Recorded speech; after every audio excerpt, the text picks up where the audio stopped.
साथ stock market के expert Arvind Gupta ji हैं। ये हम इनसे जानेंगे कि जो अडानी के लगातार शेयर गिर रहे हैं हिंडनबर्ग की रिपोर्ट के बाद क्या असर पड़ रहा है, जो इनके क्लाइंट हैं उनको लेके क्या उहापोह की स्थिति है। या क्लाइंटों में तो इस समय कोई भी काम करने का इच्छुक हो नहीं पा रहा है, क्योंकि जहाँ पे भी सौदे वो लोग ले रहे हैं वो लोग लॉस ही बुक करके हट रहे हैं। बाकी हिंडनबर्ग एक ऐसी कंपनी जो शॉर्ट सेलिंग ही करवाती है और वो अपने टारगेट पे ही सारे काम करती है। हालांकि गवर्नमेंट लगी हुई है इस चीज़ में, अडानी जी भी लगे हुए हैं, लेकिन उसका कोई रास्ता भी सामने आ नहीं पा रहा है मार्केट के लिए। मोस्टली सारे क्लाइंट्स जितने भी हैं इन्वेस्टर, वो सभी लॉस बुक करके ही हट रहे हैं इस समय, या तो डिलीवरी उठा के बैठ रहे हैं चुपचाप। नहीं, अचानक जो आप देख रहे हैं कि लगातार शेयर मार्केट गिरती जा रही है और पिछले 3-4 दिन से जैसे ही रिपोर्ट है उसके बाद से लगातार, इसके पहले भी ऐसी कोई स्थिति आपने देखी है? स्थितियाँ आई हैं, लेकिन वो पूरी सब चीज़ों के लिए आई हैं।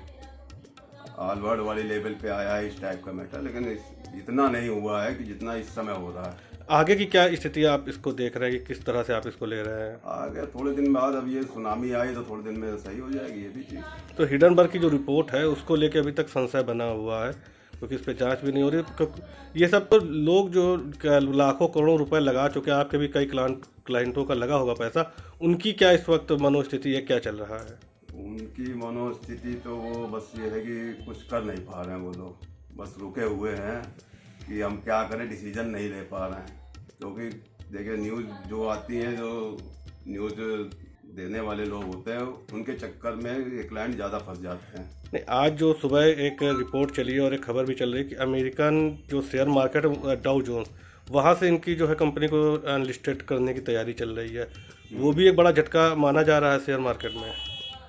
नहीं, झटका तो खैर नहीं, अब थोड़ा टाइम लगेगा इस चीज़ के लिए निकलने के लिए अडानी ग्रुप को। अभी तुरंत में कुछ नहीं निकलेगा इस बाजार से।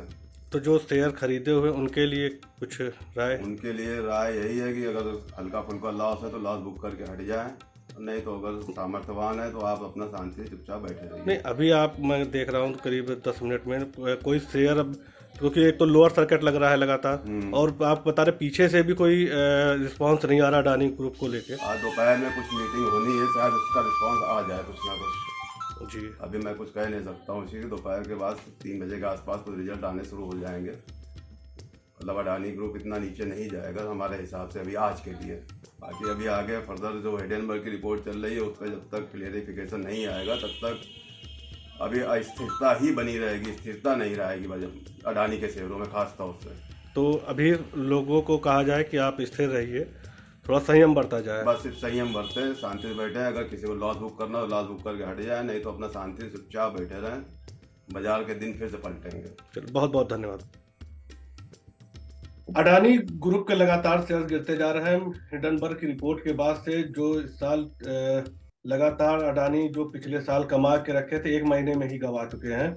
ताजा रिपोर्ट के अनुसार अगर देखा जाए तो फोर्ब्स के अंडर 20 से भी वो बाहर जा चुके हैं। कभी सबसे अमीर की गिनती में आने वाले गौतम अडानी इस वक्त जो अभी जो खबर मिल रही है वो अमेरिका के शेयर बाजार डाउ जोन्स से भी हटाए जा सकते हैं, उनका जो शेयर लिस्ट है। हमारे साथ तो वरिष्ठ पत्रकार अजय शुक्ल जी हैं। अजय शुक्ल जी, लगातार हिंडनबर्ग की रिपोर्ट को लेके और अडानी के जो शेयर हैं उसको लेके लगातार निगाह बनाए हुए हैं, जो कि इधर पिछले 2-3-4 दिनों से लगातार गिरते जा रहे हैं। सर, बहुत बहुत धन्यवाद सर, और नमस्कार सर समय देने के लिए। सर, क्या है सर ये हिंडनबर्ग की जो रिपोर्ट है और गौतम अडानी को लेके जो इतना चर्चा चल रही है उस पर क्या है सर? देखिए, हिंडनबर्ग जो है लगातार तमाम उन एजेंसीज का, उन कंपनियों का रिसर्च करती है, उनके वित्तीय लेन देन और दूसरी चीजों को लेकर के, जो तमाम बड़ी तेजी से बढ़े होते हैं। और उनको वो इसलिए भी करती है क्योंकि यदि वो सीखने वाले होते हैं कि उनका कैसे प्रोग्रेस हुई है तो उसको भी बताया जा सके मार्केट को, और यदि कहीं कोई गड़बड़ी हुए तो उसे भी सामने लाया जा सके। तो उसी क्रम में हिंडनबर्ग ने जो जांच करी वो अदानी समूह की जांच करी, क्योंकि अदानी समूह अचानक एकदम से बहुत तेजी से बढ़ा, और जितनी तेजी से बढ़ा इसका आप इतिहास देखने वाला है।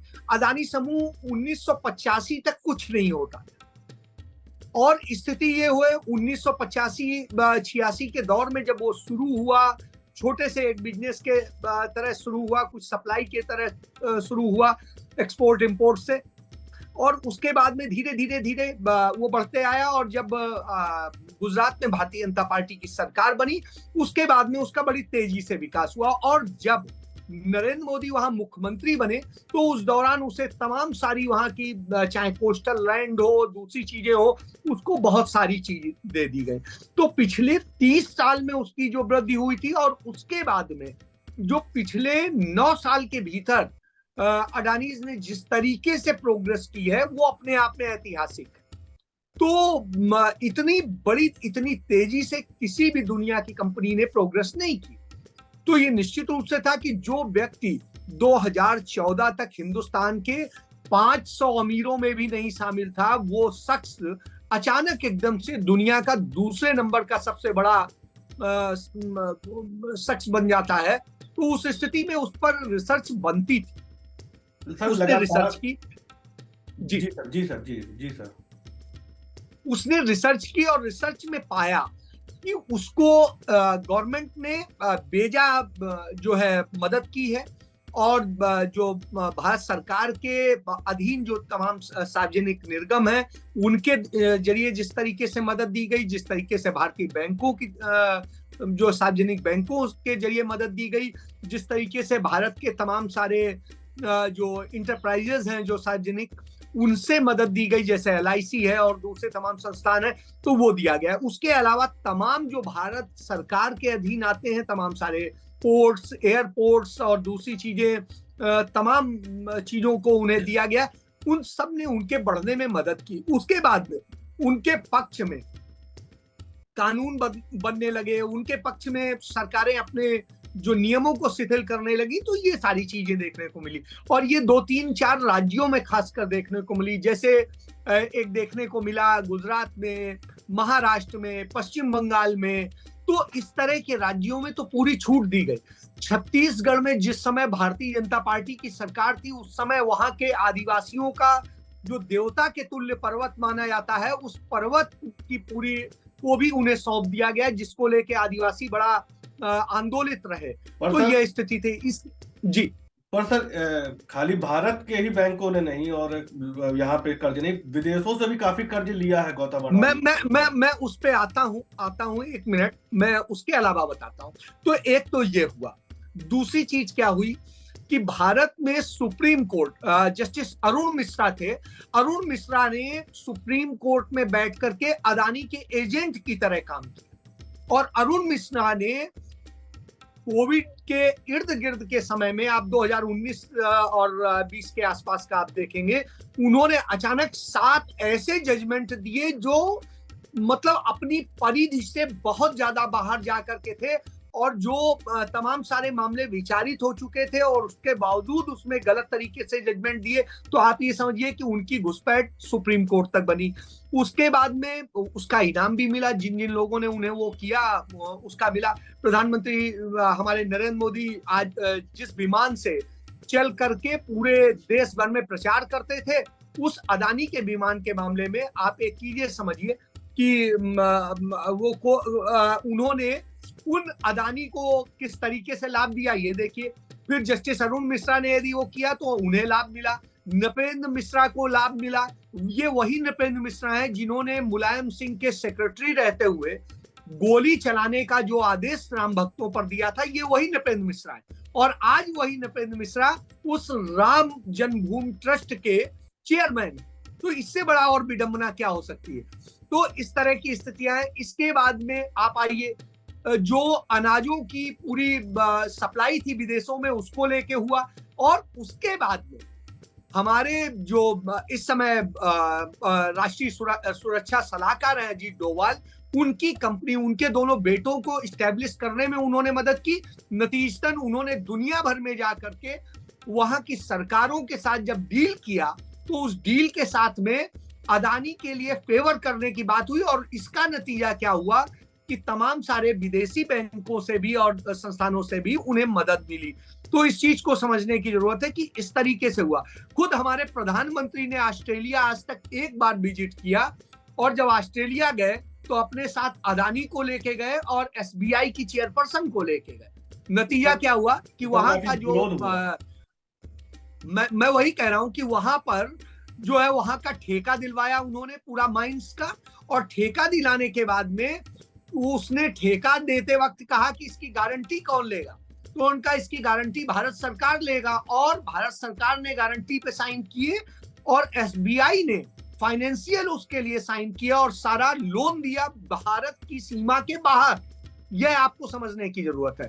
तो इस तरह की स्थिति है, और उसके देखने को मिला कि जिस तरीके से सरकार ने और सबने इनको मदद करी है और जिस तरीके से किया है, ये अपने आप में चिंताजनक है कि जाकर के तरीके से सारा भारत का पैसा वहां जाकर के विदेश के भी ठेके में आप कर रहे हैं। इसके बाद में आप देखिए आया था, रिपोर्ट आई थी कि श्रीलंका में जो ठेका दिलाना था उसके लिए हमारे प्रधानमंत्री ने दबाव डाला। इसके अलावा आप देखिए इजराइल में जो पोर्ट का ठेका दिया गया है वो हमारे प्रधानमंत्री ने दबाव डाल के दिलवाया, तो उसको भी आप देख लीजिए। और इसके साथ साथ आप यदि आप देखेंगे तो एक सबसे बड़ी चीज है कि जिस समय हमारे देश में कृत्रिम तरीके से कोयले का संकट पैदा किया गया, जबकि संसद में कहा गया था कि भारत में कोयले की कोई समस्या नहीं है, बावजूद इसके अचानक एकदम से संकट पैदा किया गया। भारत सरकार ने एक आदेश जारी किया जिसमें कहा कि सभी राज्य सरकारें जो है अपने यहाँ कोयला जो लेंगी वो विदेश की उस कंपनी से लेंगी, और वो कंपनी किसकी है, वो अदानी की है।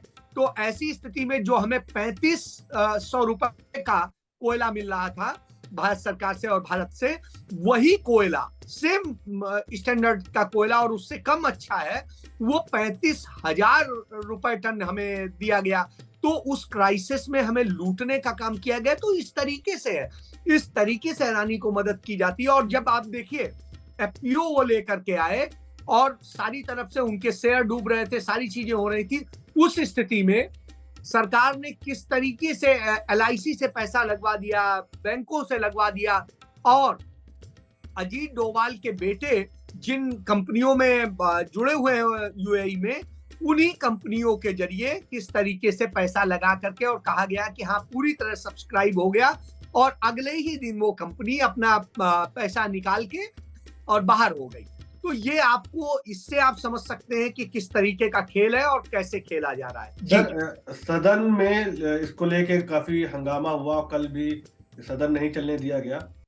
सरकार क्यों नहीं अपना पक्ष रख रही है? आखिर सेबी जो लगातार सभी जो स्टॉक एक्सचेंज पर निगाह रखती है, वो इसको लेके जांच के लेके अभी तक आगे क्यों नहीं आई है? अगर हिडनबर्ग की जो रिपोर्ट है उसके बाद लगातार ये भी कहा जा रहा है कि हिडनबर्ग की जो रिपोर्ट है वो कुछ लोग ये कह रहे हैं क्योंकि भारतीय एक अमीर बन गया इसलिए जो हिडनबर्ग ने एक ऐसी रिपोर्ट कर दी।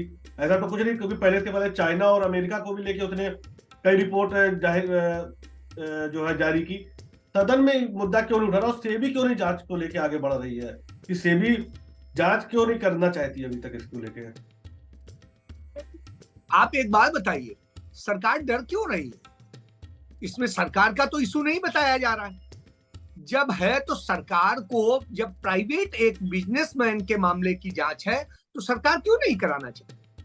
और सरकार क्यों इसको लेके इतना आमादा है कि बजट सत्र में भी विपक्ष को लड़ना पड़ा? और आप देखिए सारे विपक्षी दल, 13 विपक्षी दल कांग्रेस के साथ में नेतृत्व में खड़े हुए, चाहे समाजवादी पार्टी हो, चाहे आम आदमी पार्टी हो, चाहे कोई भी पार्टी हो, टीएमसी हो, दूसरे भी हो, सब ने चिट्ठी साइन करके दी कि हाँ साहब इस पे चर्चा होनी चाहिए।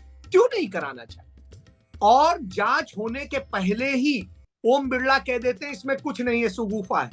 अरे भाई, बगैर जांच हुए आप कैसे कह दे रहे हैं? आप तो बिल्कुल एक प्रकार से सर्टिफिकेट जारी कर रहे हैं। आप तो देश के लोकसभा अध्यक्ष हैं। यदि आप इस तरह से कहते हैं तो मतलब लोकसभा कहती है। नहीं, तो यह सेबी जांच, मैं यही कह रहा हूं, जी मैं यही कह रहा हूं कि जो सरकारी एजेंसीज हैं उनकी स्थिति है कि वो, आरबीआई कह रहे हैं हम डिटेल मांग रहे हैं। What is detail?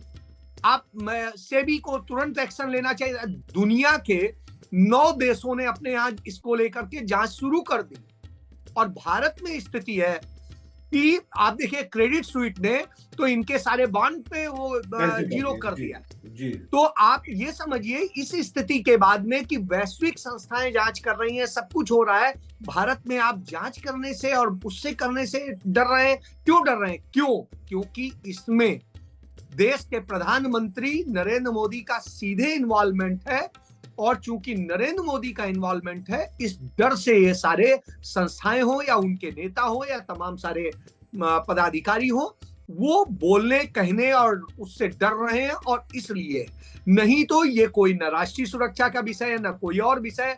यदि सारी चीजें इस पे आप संसद में चर्चा कराइए और इस पे बात है। और रही बात, भारत के पहले भी तो उद्योगपति थे, क्या नाम है, मुकेश अंबानी 7वें नंबर के सबसे बड़े रईस थे, तो वो तो नहीं कभी उसको लेके विरोध हुआ।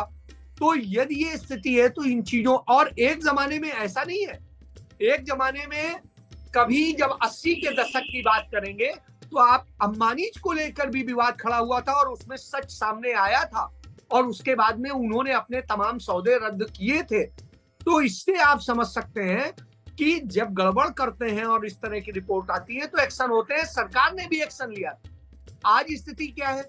आज कोई कार्रवाई नहीं हो रही है, इतने दिन से चल रहा है। इतने दिन बाद सरकार क्या चाहती है? जब देश के सारे संस्थानों का पैसा डूब जाए तब वो बात करेगी, क्योंकि नुकसान अदानी का तो नहीं होना है, नुकसान हमारे आपके जेब से जाना है, क्योंकि हमारे आपके पैसे से ये सारे संस्थान बने। पैनामा डील में भी अडानी का नाम आया था। जब पैनामा डील को लेके इतना बड़ा हो हल्ला हुआ था, उसमें तो किसी पे अभी तक कोई कार्रवाई नहीं हुई, जबकि पाकिस्तान में जो उस वक्त राष्ट्रपति या प्रधानमंत्री थे उनको पद छोड़ना पड़ा था सुप्रीम कोर्ट के आदेश के बाद। अभी तक पैनामा डील में कुछ भी नहीं हुआ सर। यहाँ पे मैं यही तो कह रहा हूँ, ये शर्मनाक स्थिति है कि पाकिस्तान में वहां के प्रधानमंत्री को हटना पड़ता है पनामा डील, लेकिन भारत में जहां पर सबसे बड़ा उसका अपराधी बैठा है, उस पर भारत सरकार ना तो चूं करती है और ना ही हमारी सुप्रीम कोर्ट करती। हालांकि मौजूदा चीफ जस्टिस ऑफ इंडिया हमारे चंद्रचूड़ काफी एक्टिव हैं, लेकिन एक उनकी भी सीमाएं हैं, उस सीमा से बाहर नहीं जा सकते। तो उस स्थिति में आप एक चीज समझिए, इसके अलावा यही क्यों राफेल पे फ्रांस अपने यहाँ जो है राफेल डील पे जांच कर रहा है, भारत सरकार जांच करने को तैयार नहीं, क्यों? और सुप्रीम कोर्ट में इतनी बहस के बाद नहीं है। और वो जस्टिसेस जो इसको प्रधानमंत्री को और या इन डील्स को क्लीन चिट देते हैं, उनको कहीं ना कहीं प्रमोट करके कहीं कुछ और दूसरे तरीके से कहीं ना कहीं सेट कर दिया जाता है। आप देखिए, अरुण मिश्रा का मैंने उदाहरण दिया, उनके लिए संसद में कानून बदल करके उन्हें एनएचआरसी का चेयरमैन लगाया गया, जबकि कानून कहता है कि रिटायर्ड चीफ जस्टिस लगना चाहिए था, लेकिन उनके लिए संसद में लॉ लाया गया और लॉ बदला गया और बदलने के बाद में उन्हें वहां लगाया। इसके अलावा मैं सर एक और आपको बताऊं, कानपुर में डिफेंस कॉरिडोर का निर्माण हो रहा है इस वक्त, जहाँ पे करीब 499 एकड़ की जो जमीन है वो रजिस्ट्री की गई Adani defence and air space को लेके। उसमें करीब 10 करोड़ रुपए की स्टैंप शुल्क की छूट मिली है सर, और उस पर मैंने पूरा कवरेज किया था। और ये जमीन है 499 एकड़ की जमीन है, और इसकी कीमत है करीब 70 करोड़ 85 लाख रुपए। इसमें ये पूरा अडानी को दे दिया गया। इसमें अब कोई जमीन नहीं बची हुई है। ये जो लॉजिस्टिक पार्क कानपुर में बनने जा रहा है, अब इसमें कोई जमीन नहीं, मतलब जो भी बहुत बड़ा वेयर हाउस बनेगा और जो भी सामान आना होगा तो एक तरीके से अडानी को दे दिया गया। इसमें 10 करोड़ की स्टैंप शुल्क जो नीतिगत है, वो स्टैंप शुल्क उनको छूट मिली है 10 करोड़ रुपए की है। मैं यही कह रहा हूं, आप बताइए, जो ऑफलेक्स का जो डाटा आया उसके मुताबिक क्या है कि हिंदुस्तान का 50% आबादी ऐसी है, यानी यदि हम कहते हैं कि 140 करोड़ की हमारी आबादी है, तो आप ये समझ लीजिए कि 70 करोड़ लोग ऐसे हैं, 60 करोड़ लोग, कि जिनके पास में स्थिति ये है कि हमारे देश के एसेट का 3% हिस्सा है, और जिन 64% के पास में हमारे देश का 1000 लोगों के पास में हमारे देश का 64% एसेट है, वो टैक्स कितना देते हैं? वो टैक्स देते हैं टोटल 3%। और जो ये गरीब जनता जिसके पास में अपनी एसेट का सिर्फ 3% है, वो टैक्स देती है 64% से अधिक। तो आप इससे समझ लीजिए कि इनका टैक्स भी माफ होता है, इनका आप छोटी सी रजिस्ट्री कराने जाएंगे तो भी स्टाम्प ड्यूटी माफ नहीं होगी, लेकिन इनकी माफ हो जा रही है। इनके लाखों करोड़ रुपए के जो कर्ज माफ हो जा रहे हैं।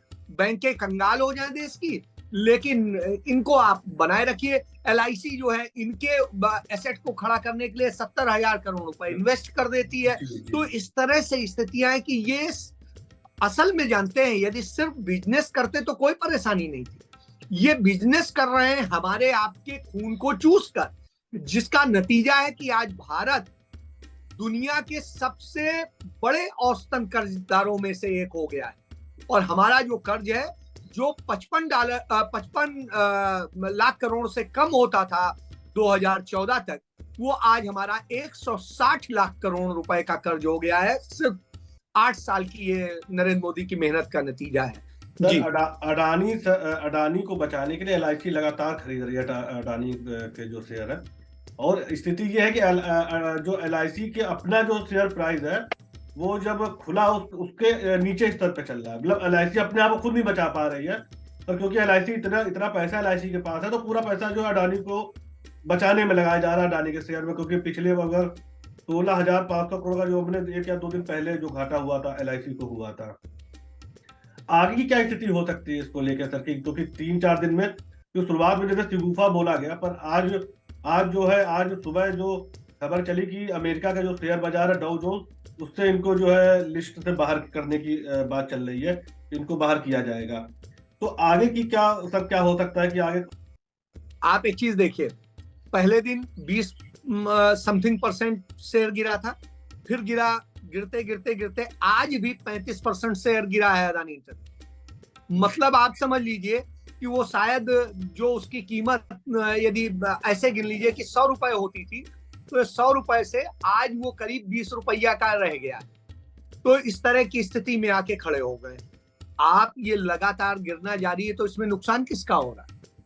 जिन्होंने उसमें इन्वेस्ट किया है, और इन्वेस्ट करने वाले सबसे बड़े इन्वेस्टर कौन है? भारत सरकार की कंपनियां हैं, भारत सरकार के बैंक हैं। और जब उसको बचाने के लिए, जैसा आपने भी बताया कि LIC खुद डूब रहा है, लेकिन उसको बचाने के आप एक चीज समझ लीजिए, आप बैलेंस शीट पढ़ लीजिएगा 2012-13 की, LIC का जो एसेट था वो 35 लाख करोड़ रुपए का था, और आज जो है उस LIC का 5 लाख करोड़ के आसपास की स्थिति है, और उससे भी अब नीचे तो आकलन हो रहा है। और उसको बेचने के लिए अडानी को ही वो किया जा रहा है। इसके अलावा दूसरा IDBI बैंक को भी आपको याद होगा बेचने का क्रम चल रहा है, और उसको भी अडानी को बेचने का चल रहा है। कंटेनर बनाने वाली जो कंपनी है भारत सरकार की, जो राजीव गांधी ने बनाया था PSU, उसको भी अडानी को बेचने का चल रहा है। और अडानी के बेटे ने इसको लेकर के आज से 2 साल पहले ट्वीट किया था कि जल्दी ये कंपनी हमारी होगी। रेलवे में आप देखिए, रेलवे में जो किया है इन्होंने कि अडानी की अपनी रेल चलने लगी। आप देखिए, जो माल ढुलाई के लिए जो अपनी वो होती थी, पहले भारत सरकार को पैसा मिलता था, जिसका पैसा हमारे आपके लिए आता था, उसके डेवलपमेंट के लिए खर्च होता था, उसके लिए उन्हें ही अब दे दी कि हाँ साहब आप ही चलाओ अपना मस्त रहो। तो साहब ये स्थिति है कि आप चमन्नी लगाएंगे नहीं, हमारी ट्रेनें, हमारा रेलवे लाइन और हमारा सब कुछ और चलेगा आपका कि अडानी की वो चली जा रही है। तो ये स्थिति है। आपने देखा रेलवे स्टेशन जाने कितने दे दिए गए। अब आप रेलवे स्टेशन जो इनके अडानी के हाथ में आए उनमें आप देखिए, उसमें आप एंट्री ही करेंगे जो रेलवे स्टेशन के अंदर नहीं, उसके पहले ही रोड पे रेलवे स्टेशन की आप एंट्री करेंगे तो वहीं से आपसे पैसे की वसूली शुरू हो जाती है। आप जाके लखनऊ में भी देख लीजिएगा, आप आके चंडीगढ़ में देख लीजिए, आप तमाम जगह देख लीजिए। तो ये शुरुआत हो चुकी है। जबकि बाकी जगह होता है, एयरपोर्ट तक में अभी है कि पिक एंड ड्रॉप का कोई पैसा नहीं पड़ता है। आप जाइए, छोड़ के 10 मिनट के भीतर आ जाइए तो कोई पैसा नहीं। लेकिन यहाँ तो आप घुसते ही 6 मिनट का आपको 50 रुपया देना पड़ेगा। उसके बाद में ऊपर जितना बढ़ता जाएगा टाइम, उसके हिसाब से बनेगा। तो ये दशा कर दी है। तो आप इससे समझ सकते हैं कि किस तरीके से लूट का एक जरिया सरकार ने दे दिया है और ये लूटने वाला पूरा तंत्र बन गया है। आप देखिए, सड़कों का जो जाल बिछ रहा है, सड़कों का जाल, जबकि जमीन हमारी, सब कुछ हमारा, बनाते हैं हमें, डेवलप हम करते हैं, और उसके बाद में वो कंपनी आती है, वो सिर्फ उस पे वो करती है और फिर टैक्स वसूलती है और पैसा ले जाती है, फ्री का पैसा ले जाती है। तो ये है ये स्थिति। जबकि टोल रोड बनाने के समय में जो एक्ट पास हुआ था उसमें प्रावधान था कि नेशनल हाईवेज को पे टोल नहीं पड़ेगा। वो जो है, जो अलग वेज बनेंगे, जो एक्सप्रेसवे बनेंगे या दूसरे रोड्स बनेंगे, जो पूरी रोड की जमीन खरीद के और बनाए जाएंगे, उन पे लेंगे और उससे आने वाली आमदनी का हिस्सा नेशनल हाईवेज को डेवलप करने के लिए लिया जाएगा। लेकिन हुआ क्या, कालांतर में ये हालत हुई कि सारी रोडें आज बगैर पैसे के आप चल ही नहीं सकते। तो ये बेसिकली लूट का तंत्र बन गया है और ये लूट की सरकार बन गई है। जी बस सर, आखिरी सवाल है सर कि अब जो हिडनबर्ग की जो रिपोर्ट है उसको लेके क्या भारत सरकार क्या कुछ आगे कार्रवाई करेगी? अडानी को लेके क्या सेबी जांच के लिए मान सकती है? क्या होगा सर इसको लेके? सर, एक चीज जान लीजिए कि कम से कम अब विपक्ष इतना मजबूत है और कम से कम राहुल गांधी ने इतनी ताकत भर दी है कि अब कांग्रेस तो इन्हें सदन नहीं चलाने देगी, और जब सदन नहीं चलेगा तो इनको कुछ ना कुछ तो देना ही पड़ेगा। कुछ मानेंगे नहीं तो कुछ चीजें सुप्रीम कोर्ट जाएंगी, क्योंकि देश को बर्बाद होते हुए कोई अकेले तो देख नहीं सकता। तो साहब, कोर्ट क्यों आदमी जाता है? जब आदमी को कार्यपालिका से न्याय ना हो, और आज कार्यपालिका फेल हो चुकी है हिंदुस्तान के अंदर, ये सबसे बड़ा सबूत है। तो और दुनिया भर में हमारे देश की भद्द पिट रही है। दुनिया के सबसे करप्ट देश हो चुके हैं हम, दुनिया के सबसे भुखमरे देश हो चुके हैं, दुनिया के सबसे बड़े बेरोजगार देश हो चुके हैं। इसकी वजह सिर्फ यही है। जी जी सर, बहुत बहुत धन्यवाद सर, आपने बहुत महत्वपूर्ण समय दिया, बहुत अच्छी जानकारी दी आपने।